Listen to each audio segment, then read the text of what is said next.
So why doesn't anyone want to know what Kevin McCarthy learned at Mar-a-Lago when he decided that Trump must stay?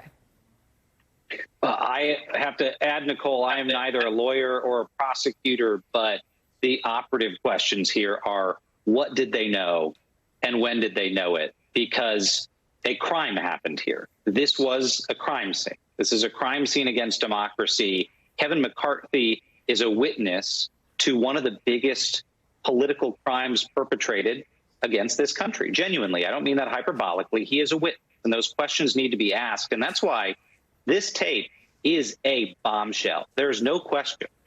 And I've been saying for years, if you had strapped a body cam to people like me when I was working in the House and then went into the Trump administration and left, the things you would have seen on that body cam footage would have made your skin crawl, but not for the reasons you would think. You would think it would make your skin crawl because what you would witness is the horrifying reflexive attitude towards criminality that Donald Trump had, the impulse towards doing illegal, unethical, and immoral things. But what's even more chilling in a sense to me is that all the people around him, the cabinet secretaries, the people like Kevin McCarthy and others, as we've been saying for years, talked about that in private, talked about how terrifying it was. They considered things like the 25th Amendment to remove the president. These things are real, and we're now seeing the tape.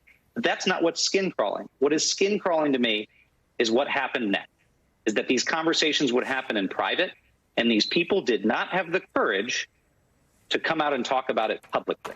I cannot believe that a Kevin McCarthy would get elected by the American people to represent them, even consider that the president was doing something so egregious that he had to be removed by the 25th Amendment, but then sing a completely different tune publicly. There's no other way to describe it but duplicitous, and it's not what we expect of our public servants. That is what's so chilling that we see time and time again from the beginning of the Trump administration to well after he's gone from office, is the fear of him keeps these people silent, and it is corroding our democracy in real time. I guess what's amazing, though, Miles, is that what's up is down and what's down is up. Because on the right, and you know better than anybody, what's rewarded in, I won't call them public servants, but in Trump's servants, is the opposite of all that, is not siding with democracy over Trump, not telling the truth about the results of an election Donald Trump clearly lost. And what's curious to me, and you've taken stands, you've done more than just about anybody, but nobody saw a different version of Donald Trump.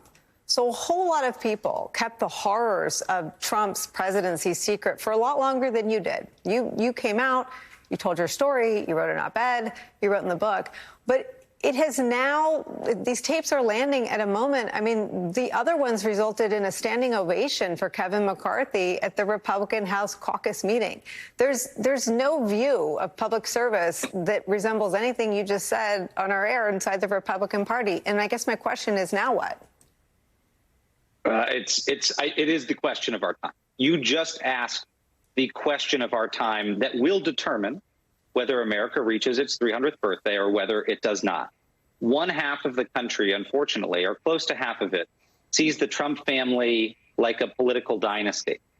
The other half appropriately sees them for what they are, which is a crime family. They look much more like a mob crime family. And what the January 6th Select Committee is appropriately doing, a bipartisan committee, is asking what these people knew, when they knew it, trying to get to the core of it. And these are people, Trump doesn't treat his family members just as people he sees when he gets home from his day of work. He enlists them in his efforts. And what's disturbing to me, again, Nicolle, back to the point you just made, is that everyone knows it. Everyone up to and including his family would acknowledge in private how irascible and unstable this man is, but won't talk about it in public. And that refusal to do so when it comes to an individual person around someone like a Donald Trump is maybe a decision of cowardice.